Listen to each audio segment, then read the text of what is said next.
El examen neuromotor en un niño menor de 5 años está orientado a la detección de anomalías del desarrollo neurológico y se basa en la evaluación del tono activo, el tono pasivo y los reflejos, como observaremos en este video. La ejecución precisa de cada maniobra permite recoger datos objetivos, que son reportados bajo normas estandarizadas para los dos grupos de edad manejados, 9 a 17 meses y 18 meses a 5 años. La técnica de examen es la misma independiente de la edad. La validez de los resultados se sustenta en el seguimiento estricto de la técnica que describiremos. Los resultados de este examen describen el desarrollo neuromotriz de un niño y los clasifica según la presencia o ausencia de anomalías.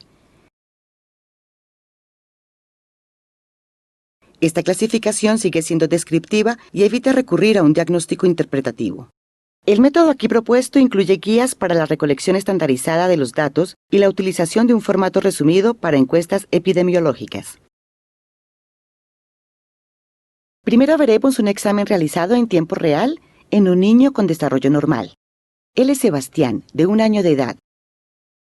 Aunque el examen puede desarrollarse en cualquier orden, habitualmente comenzaremos por el tono pasivo a nivel de miembros superiores, el signo de la bufanda.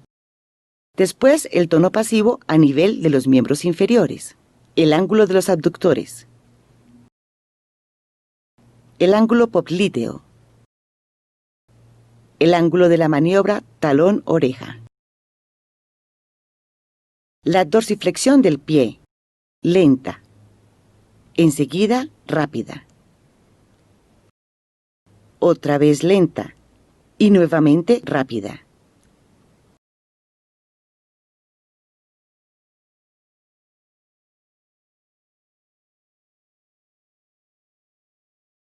Y finalizamos a nivel del eje corporal, comparando la curvatura anterior del tronco con la curvatura posterior.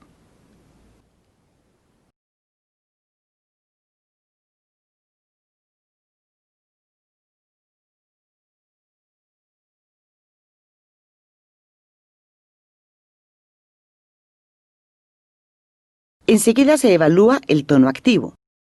Control de la cabeza, posición sentada independiente. Posición de pie, algunos segundos sin apoyo.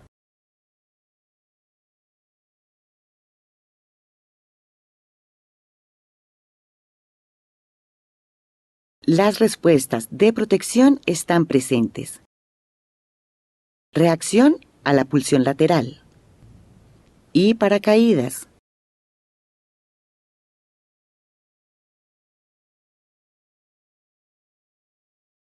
Finalmente se buscan los reflejos osteotendinosos.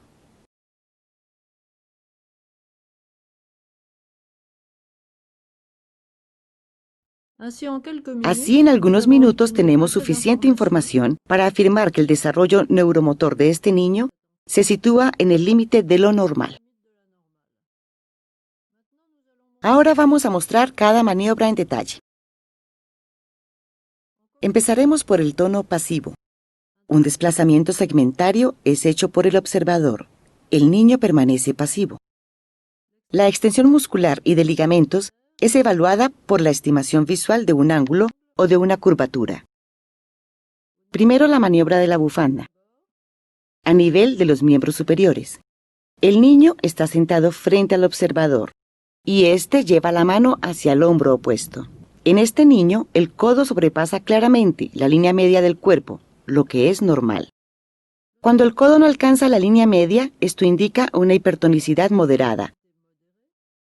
Cuando el codo no alcanza ni siquiera la línea axial anterior, la hipertonicidad es anormal. Por el contrario, la hipotonicidad de los miembros superiores no puede ser definida a esta edad. La amplitud del aleteo de las manos se estima sacudiendo las muñecas. Los movimientos pasivos de flexión-extensión de las manos deben ser normalmente libres e iguales en los dos lados. El puño cerrado de manera permanente es anormal.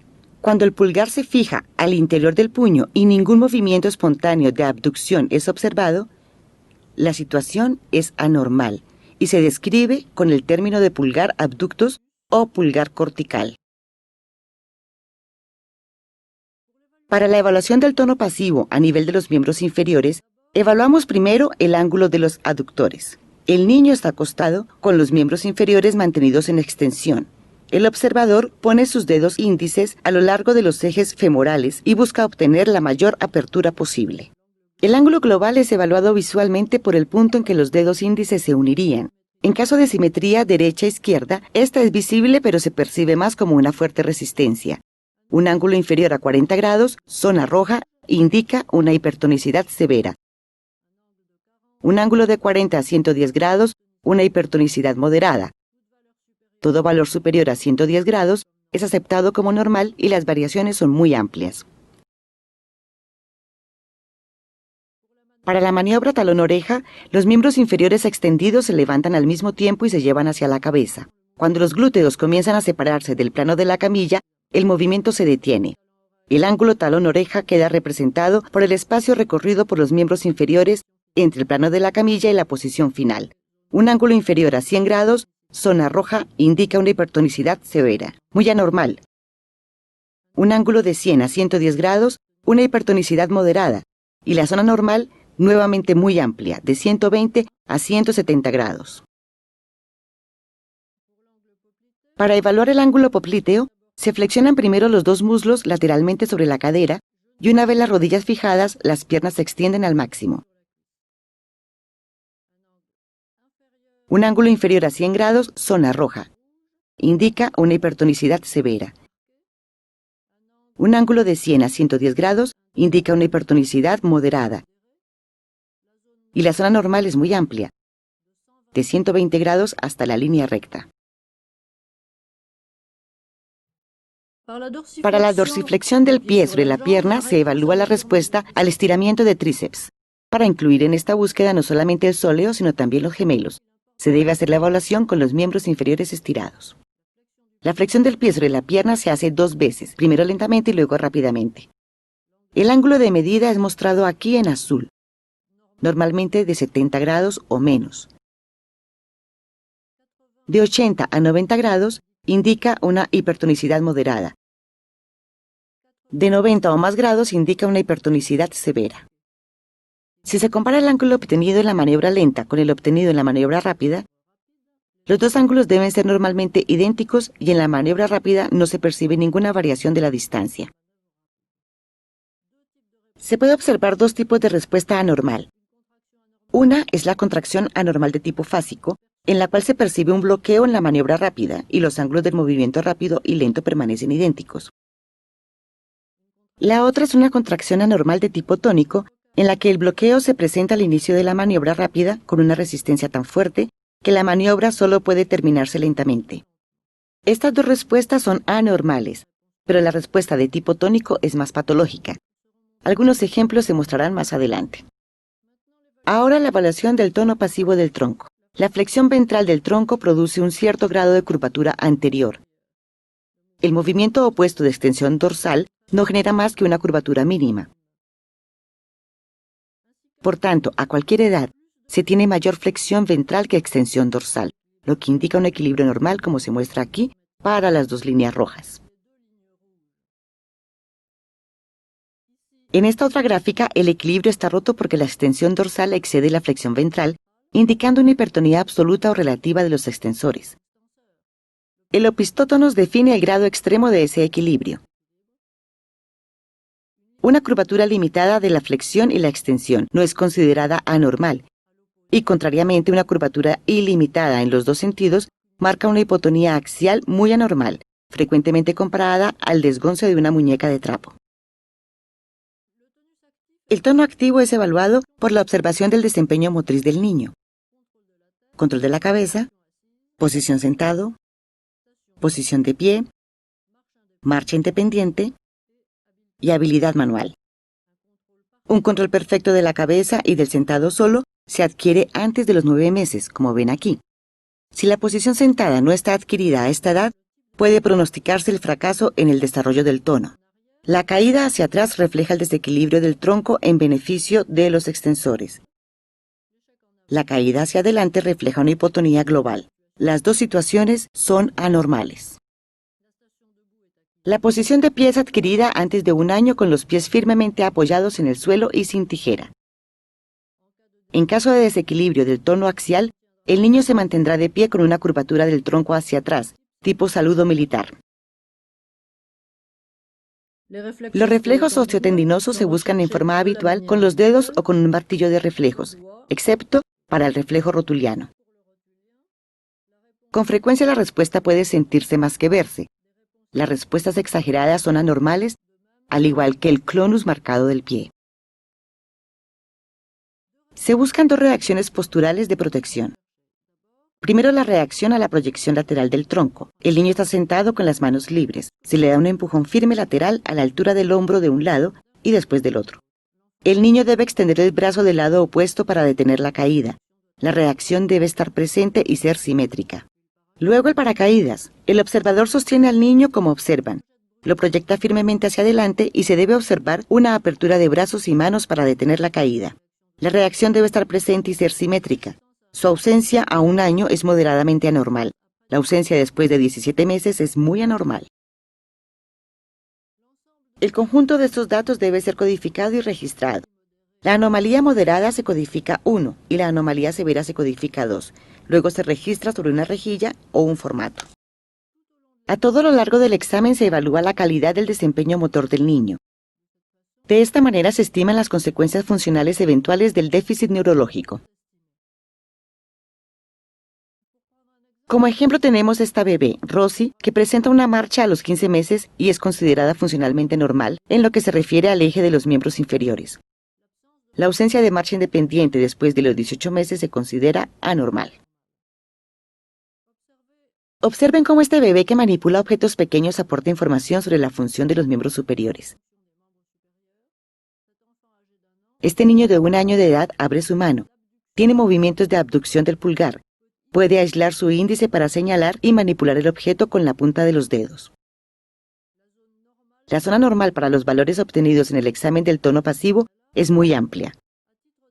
Como ejemplo, Rosie, aunque menos cooperadora que Sebastián y con 1 año de edad, también tiene ángulos más grandes.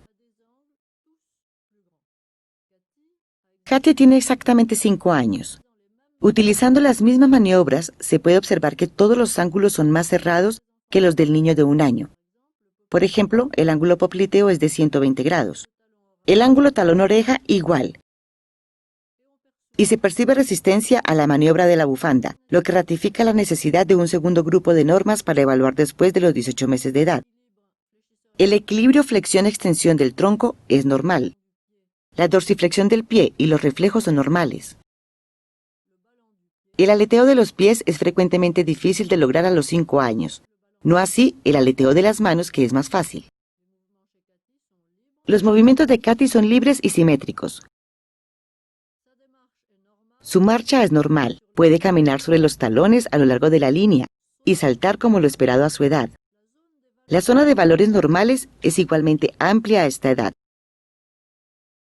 David tiene casi 5 años. Los ángulos popliteo, la maniobra talón-oreja y dorsiflexión del pie son claramente más estrechos que los de la niña anterior. A pesar de eso, su tono pasivo permanece dentro de los valores normales de su grupo de edad.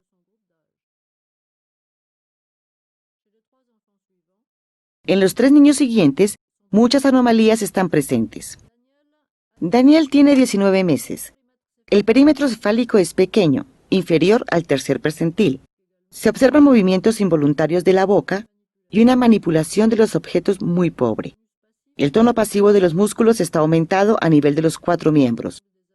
El ángulo de los abductores es estrecho e inferior a 40 grados, al igual que el ángulo popliteo, que está a 80 grados. La flexión ventral es limitada. En la dorsiflexión del pie, hecha lentamente, el ángulo es de 70 grados. Es decir, que está en el límite de lo normal. Y al hacerlo rápidamente se observa una contracción anormal de tipo fásico a la izquierda y tónico a la derecha. No hay posición sentada verdaderamente independiente. La postura es con caída hacia atrás. No hay reacción de protección lateral. Él no puede mantenerse de pie sin apoyo. Los miembros inferiores están en tijera. Como se observa, la marcha automática permanece presente y no hay paracaídas.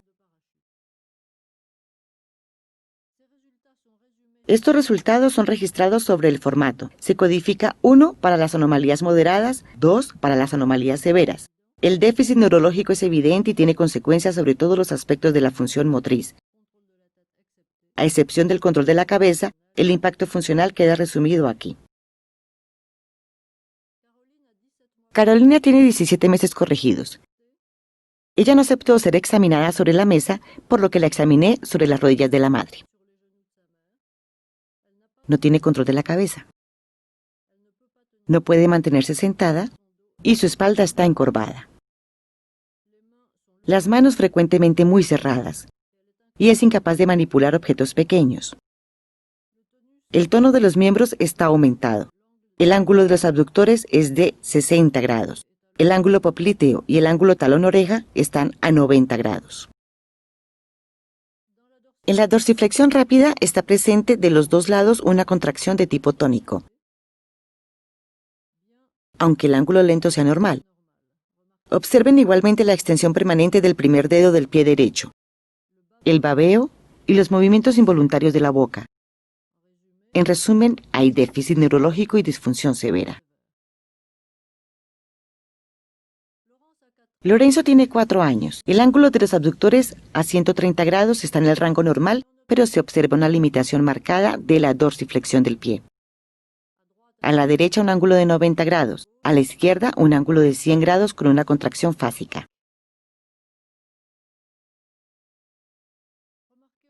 Observen también la torpeza de los movimientos cuando desciende de la mesa y la posición de los pies al correr, lo que le permite compensar la limitación de la dorsiflexión. En resumen, existe un déficit neurológico, pero sin impacto funcional a esta edad. Los exámenes neuromotores de Lorenzo han mostrado siempre las mismas anomalías, con un impacto funcional evidente entre 1 y 2 años, ya que él no se sentó hasta los 15 meses y no caminó sino hasta los 21 meses. Las pruebas psicométricas hechas el mes pasado revelaron otros aspectos del déficit neurológico, en particular problemas de integración visomotriz que se observan aquí, problemas que van a impactar su aprendizaje escolar. De hecho, su profesora escolar ya reportó una concentración mediocre y un lenguaje insuficiente. Aunque las consecuencias funcionales cambian a medida que él crezca, la respuesta anormal a la dorsiflexión del pie persiste sin cambiar, como la evidencia del origen neurológico de este problema. En conclusión, este tipo de evaluación es simple, rápida, bien tolerada por los padres y niños. No necesita equipos. Los resultados son independientes de los factores socioculturales. La validez es buena siempre y cuando cada maniobra sea realizada según las instrucciones dadas. Se recomienda para cada equipo médico realizar evaluaciones periódicas sobre la técnica del examen y la codificación. Así pues, desde el punto de vista del seguimiento clínico durante la primera infancia, estos exámenes sistemáticos permitirán codificar y determinar el déficit neurológico de manera temprana y orientar el tratamiento correspondiente. Desde el punto de vista de la investigación, cada déficit neurológico puede ser identificado y clasificado entre los 9 meses y 5 años sin tener que recurrir a diagnósticos fisiopatológicos. Las anomalías pueden ser detectadas desde el primer mes de vida y monitoreadas en su evolución a lo largo de la infancia. Este método puede aportar una base estructurada para estandarizar el levantamiento de datos del examen neuromotor. Proponemos el uso de esta técnica para todas las encuestas epidemiológicas con el fin de permitir la comparación de resultados a largo plazo.